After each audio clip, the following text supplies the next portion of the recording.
साथियों, हमारे साथ राजस्थान के मुख्यमंत्री अशोक गहलोत जी हैं। ये आपको अभी संबोधित करें। भारत जोड़ो यात्रा के बारे में।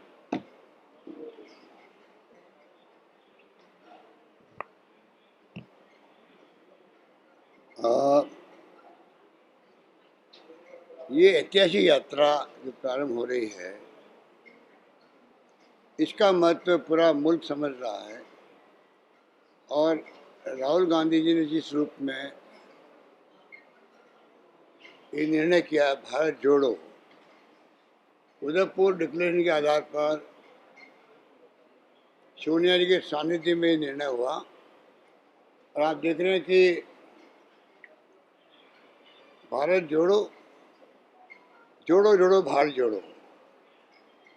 तो ये क्यों नौबत आई, इसके मर्म को समझना पड़ेगा कि जिस प्रकार का माहौल बना देश के अंदर, ऐसा माहौल आज़ादी के बाद में पहली बार बना है, जहाँ नफरत, तनाव,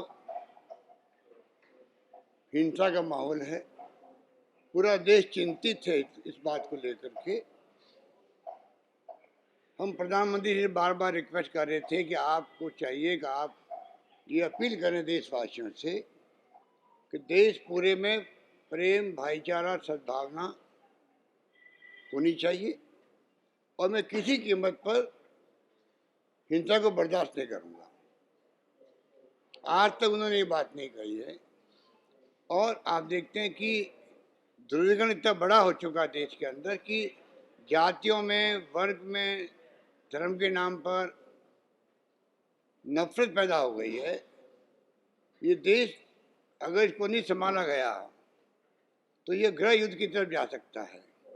तो राहुल गांधी की जो सोच है, उन्होंने साबरमती आश्रम से शुरुआत करी, गांधी जी के दांडी मार्च की शुरुआत हुई।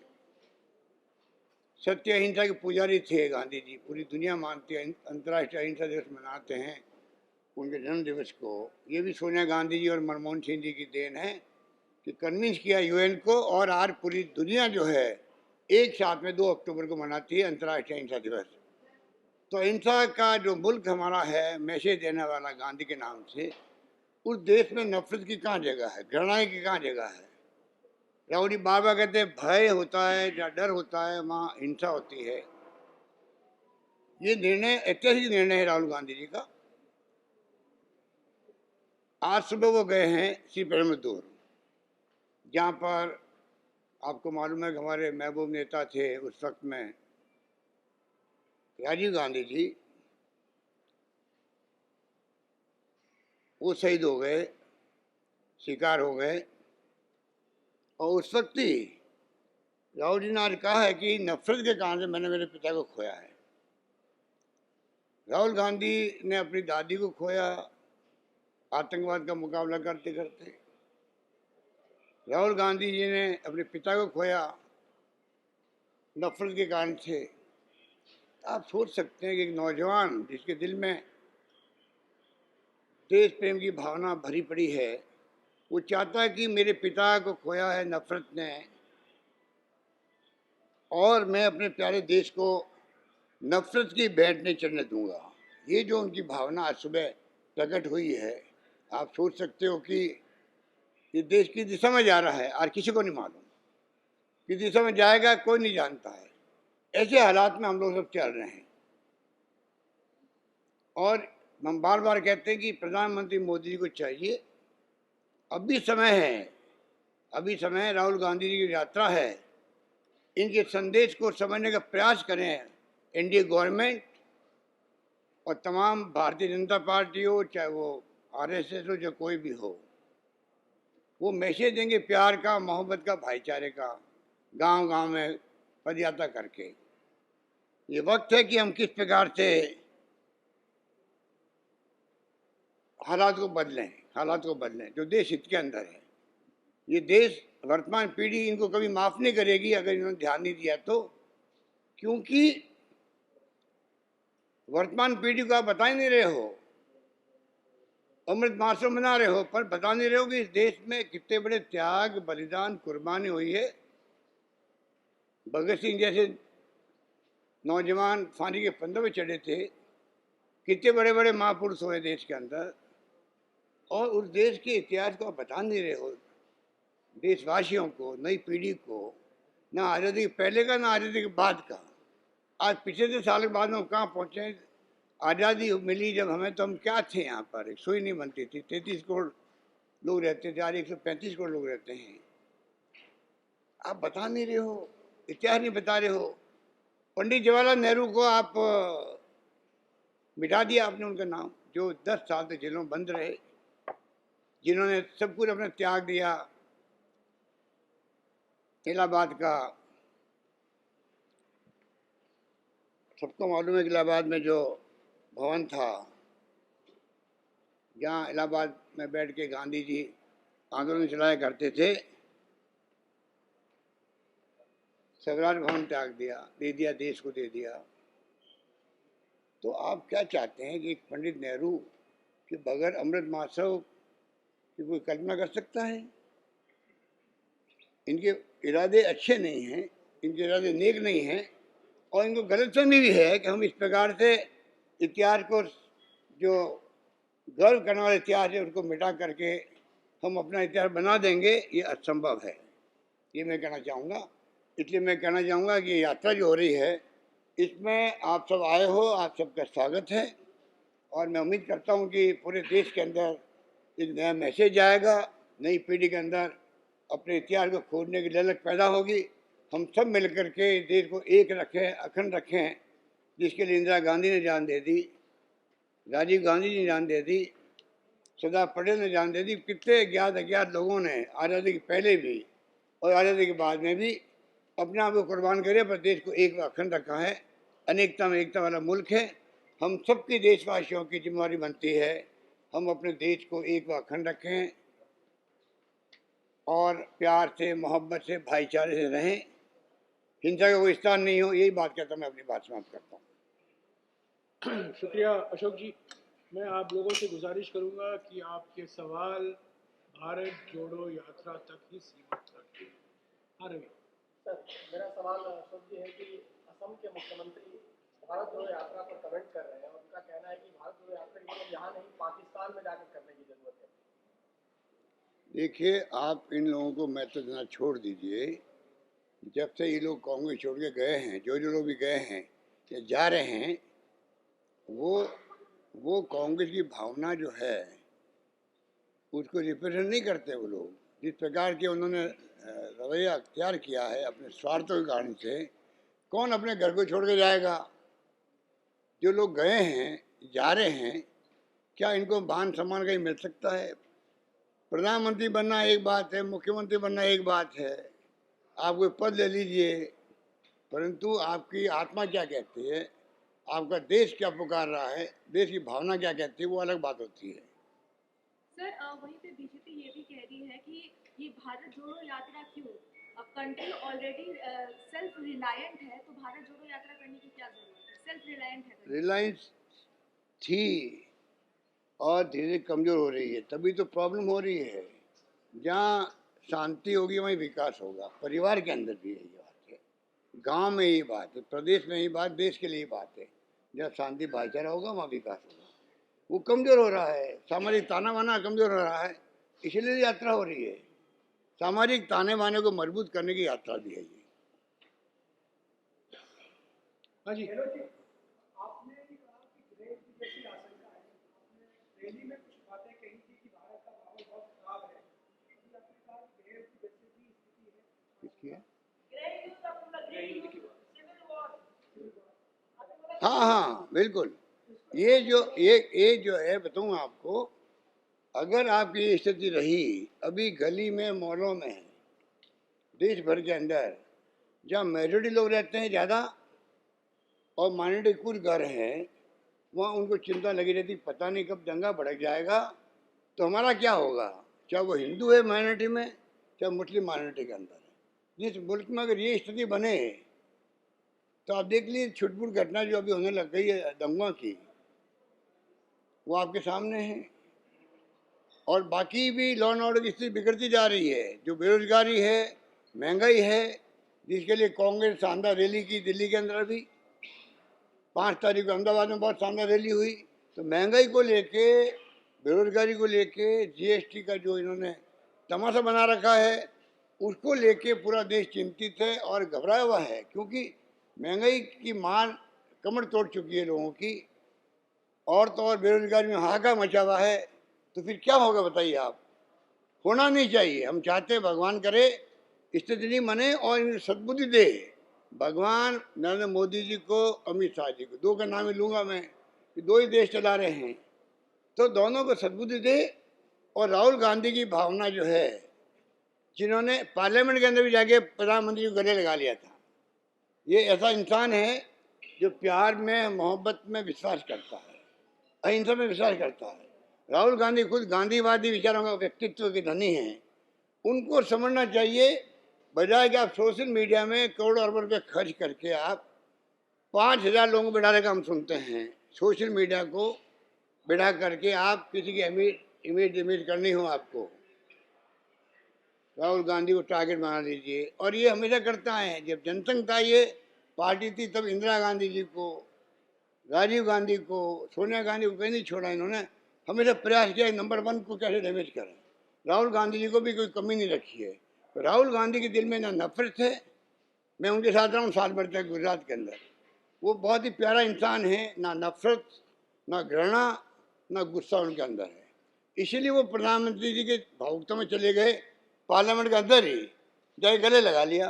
क्या प्रधानमंत्री जी का बड़प्पन होता, उसी वक्त खड़े होके वो गले मिल लेते, उनसे ज़्यादा बेटर होता। एक मिनट एक मिनट एक मिनट।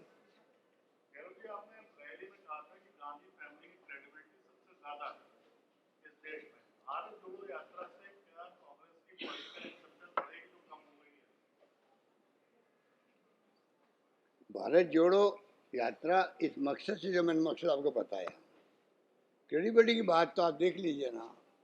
दुनिया के इतिहास के अंदर कहीं पे भी कोई परिवार सत्ता से दूर रहा हो, 30 साल तक गांधी परिवार का कोई व्यक्ति प्रधानमंत्री नहीं बन पाया। ऐसा भी नहीं चांस नहीं मिला और फिर नहीं बना हो, तो कोई बड़ी बड़ी बात नहीं। चांस मिला सोनिया गांधी जी को, और उन्होंने इनकार करके डॉक्टर मनमोहन सिंह को बनाया। तो मंत्री बनने के लिए कोई दिक्कत ही नहीं थी। तो जिस परिवार का कोई व्यक्ति 30 साल से नहीं बन रहा है, ना प्रधानमंत्री ना केंद्रीय मंत्री, मुख्यमंत्री बातें छोड़ दीजिए, खाली पार्टी के अंदर कोई देश के लिए, सोनिया गांधी जी को कौन ले गया पार्टी के अंदर? वो तो उनका इंटरेस्ट नहीं था राजनीति माने का। कांग्रेस बिखर रही थी, तो कांग्रेस एकजुट करने के लिए, हम लोग तो चश्मे से गवाह है उसके, हमने सबने रिक्वेस्ट करी सोनिया जी से बार बार, देश हित में कांग्रेस का रहना आवश्यक है। आपको भी आने वाली पीढ़ी माफ नहीं करेगी अगर आपने राजनीति में कदम नहीं रखा तो, क्योंकि पंडित नेहरू से लगा के अभी तक जो है कांग्रेस को नेतृत्व प्रदान किया है। आज कांग्रेस संकट में है और आप उनकी परिवार की वारिस हैं। अगर आपने स्वीकार नहीं किया, कांग्रेस बिखर गई, तो इतिहास माफ आपको भी नहीं करेगा। ये हमें कहना पड़ा, तब जाके वो राजनीति में आई थी। और 20 साल, 22 साल, 24 साल देख लीजिए आप, जिस प्रकार देश में सम्मान प्राप्त किया उन्होंने, मान सम्मान प्राप्त किया है। लोग कहते थे विदेशी विदेशी कहते थे, आज सब लोग उनका सम्मान करते हैं। ये क्या बताता है? अब मैं जो कहना चाहता हूँ, जो आपका क्वेश्चन है कि कंट्री में अगर हर जाति, हर धर्म, हर वर्ग के अंदर अगर वो चाहते हैं कि ये परिवार का भी व्यक्ति बनता है, चाहे राहुल गांधी बने, तब भी ये न्याय करेंगे हमारे साथ में, जो निर्णय करेंगे उस वक्त में ये अपना पराया नहीं देखते हैं। ये हकीकत है। गांधी परिवार की सबसे बड़ी खूबी मैं ये मानता हूँ, वो नहीं देखता है ये मेरा है या पराया है। जब कोई मिलने जाता है, अपनी बात कहता है, निर्णय वही करते हैं जो कि पार्टी के इंटरेस्ट में होता है। ये मैं अपने व्यक्तिगत अनुभव से कह सकता हूँ आपको। तो क्रेडिबिलिटी मैंने कहा हाईएस्ट इन लोगों की है, ये मैंने कहा। इसलिए पार्टी सब चाहती है कि कांग्रेस का नेतृत्व राहुल गांधी करे। आज क्यों कहते हैं, आज भी राहुल गांधी के पीछे क्यों पड़े हुए हैं कांग्रेसजन, कि राहुल गांधी कांग्रेस अध्यक्ष बनेंगे तो पार्टी एकजुट रहेगी। सर, मेरा सवाल ये है कि 3500 किलोमीटर की यात्रा है, 150 दिन तक राहुल गांधी रहेंगे, संगठन का चुनाव भी अगले महीने है, और चुनाव के दौरान क्या मान लिया जाए कि यात्रा के दौरान राहुल गांधी को अध्यक्ष के तौर पे भी आप लोग अध्यक्ष उनको बना देंगे, अध्यक्ष के तौर पे भी राहुल गांधी को देखा जाएगा? देखिए, आज भी लोग ये भावना रखते हैं कि राहुल गांधी जी को कांग्रेस अध्यक्ष बनना चाहिए। एक चुनाव में हम लोग कामयाब नहीं हो पाए 19 के अंदर, तो नैतिकता के आधार पर उन्होंने इस्तीफा दे दिया। पर वो जो व्यक्ति है, उन्होंने उस दिन कहा था वर्किंग कमेटी के अंदर कि कांग्रेस जो मुझे कहेगी वो मैं काम करूंगा, पर मैं अध्यक्ष नहीं बनना चाहता।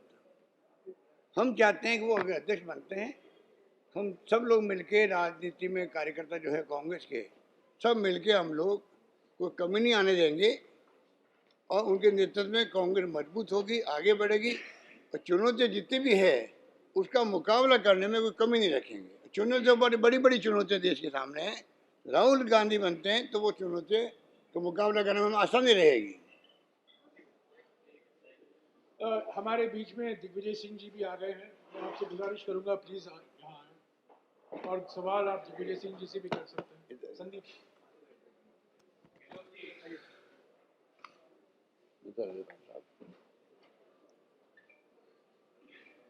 अब आप सब सवाल कीजिए, चेयरमैन है जो हमारी कमेटी के यात्रा के, उनसे बात कीजिए। सब मैंने अधिकार सौंप रखे हैं। दिग्विजय सिंह जी भी आंसर कर सकते हैं। मेरा सवाल ये है कि कांग्रेस ने कहा है ये यात्रा जो है नॉन पार्टीजान है, किसी पार्टी विशेष नहीं है, लेकिन ये पॉलिटिकल यात्रा है। क्या आप दोनों वरिष्ठ नेता हैं, क्या आप लोगों को लगता है कि it will help the Congress reconnect with the masses? आप लोगों की जो जमीनी स्तर पे जो पॉलिटिकल इरोशन हुआ है, क्या ये वापस आप देखते हो कि ये वापस आएगा, ये कम बैक? संदीप, हम पहले भी कह चुके हैं, आप लोग हर मुद्दे को राजनीति की नजर से ना देखा करें। क्या देश में अमीर गरीब के बीच में खाई नहीं बढ़ रही है?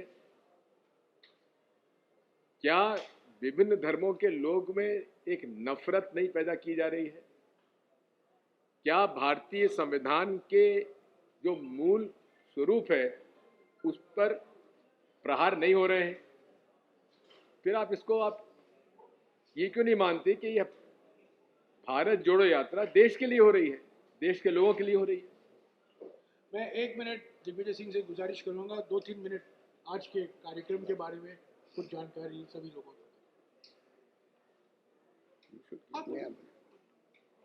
आज का जो कार्यक्रम ये है, राहुल जी श्री पेरुंबदूर में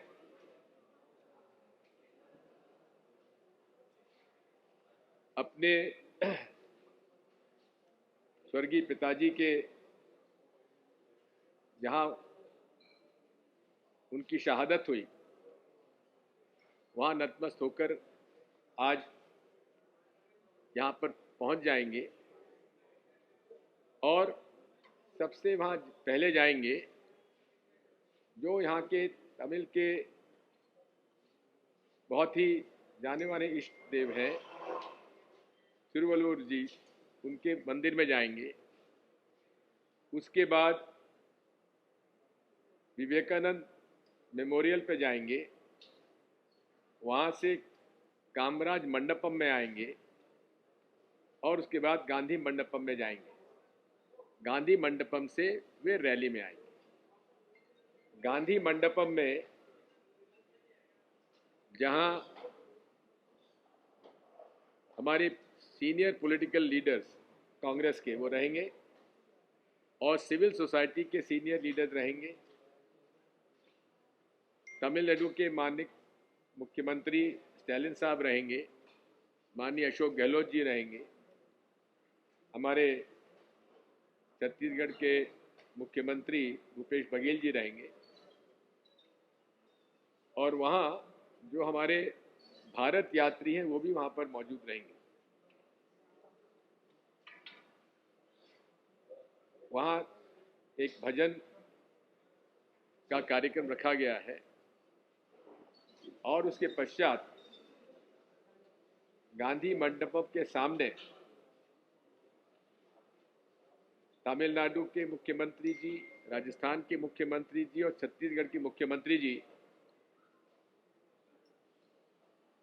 खादी में के माध्यम से तैयार हुआ तिरंगा, खादी का तिरंगा, वो राहुल जी को पेश किया जाएगा। Made in India.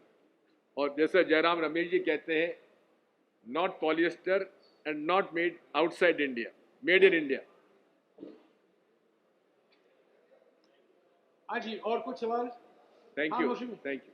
सर, ये लगातार ये आप अशोक गहलोत साहब से सवाल है कि भारत जोड़ो यात्रा की तमाम वजह आप गिनाते हैं, जैसे संस्थान कई ईडी और एजेंसियों का बेजा इस्तेमाल जो हो रहा है और लगातार विपक्ष से लेके जो मोदी सरकार की क्रिटिक्स है उनको साइलेंस किया जा रहा है। तो अभी आपके ही एक मंत्री के वहाँ भी छापेमारी हो रही है इस वक्त जब आप यहाँ पे हैं, राजेंद्र यादव के वहाँ इनकम टैक्स विभाग जो है छापेमारी कर रहा है। तो किस तरह से आप देखते हैं क्या ये एजेंसियों का बेजा इस्तेमाल नहीं करते? तो बाकी रह गया क्या? हम तो पिछले 8 साल से बोल रहे हैं, जब से राज आया है तब से राज ईडी कर रही है, इनकम टैक्स कर रही है और सीबीआई कर रही है। आतंक मचा रखा इन लोगों ने और विपक्षी पार्टियों पर। इनके लोग तो दूध के धुले हुए हैं देश के अंदर। इसीलिए मैंने कहा आपको कि जुडिशरी पे दबाव इनका है।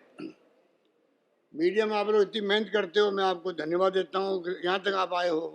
कितनी तकलीफ हुई होगी आपको, पर आपके मालिक लोग इतने दबाव के अंदर है, इतने दबाव में है कि उनको इनकम टैक्स का, ईडी का, सीबीआई का डर लग रहा है।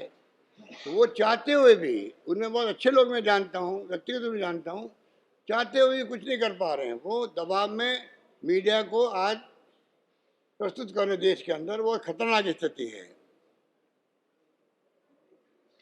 Yes. मेरा सवाल ये है कि आप लोगों की जब यात्रा जाएगी, कुछ तो परमानेंट यात्री हैं, भारत यात्री और भी कैटेगरी में, कि आपको ये भी उम्मीद है कि जो लोकल लोग हैं जिनको आप अप्रोच कर रहे हैं वो भी ज्वाइन करेंगे, या ऐसा कोई फॉर्मेट है कि वो भी आपके साथ चले? सब उसमें शामिल है। जो भारत जोड़ो की मुद्दे पर हम लोग के साथ हैं, जैसा कि जयराम जी बताते हैं, जो हम लोगों ने रजिस्ट्रेशन करवा रहे हैं अपने भारत जोड़ो यात्रा .in पर, लगभग 50,000 से ज़्यादा लोग उसमें रजिस्टर हो चुके हैं, जिनको हम लोग वॉलंटियर यात्रियों का हमने नाम दिया है, और वे सब उसमें शामिल हो रहे हैं। आप लोग भी शामिल होइए। हाँ जी, आपका हार्दिक स्वागत है।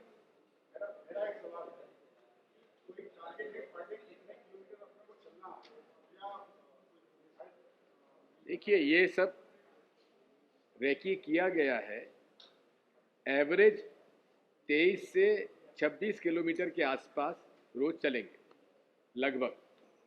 सर, एक सवाल पूछा भी जा रहा है, हम लोग जानना चाहते हैं कि क्या राहुल गांधी पूरी यात्रा में पैदल चलेंगे, साथ रहेंगे, या बीच में कोई ब्रेक भी लेने वाले हैं, किसी और कार्यक्रम में हिस्सा लेंगे, जैसे चुनाव बात है ये है, या बाकी चीजें? बात यह है, जहां इलेक्शन रैलीज हैं वहां पर अगर आवश्यकता महसूस हुई और होगी ही, तो वहां कैंपेन करने के लिए वे जा सकते हैं, लेकिन यात्रा वहां पे ब्रेक लेगी। मतलब 1 दिन 2 दिन के लिए वहां पे हम लोग रुकेंगे। जी हाँ, राहुल जी पूरे समय चलेंगे। मतलब यात्रा रुक जाएगी जब तक वो आएंगे? ठीक है, होता भी है, हर यात्रा में होता है। हर यात्रा में होता है। और कुछ सवाल? Thank you. आनंद शर्मा जी ने बधाई दी है यात्रा की, जब कहा हिमाचल से वो जुड़ेंगे। आपको एतराज है?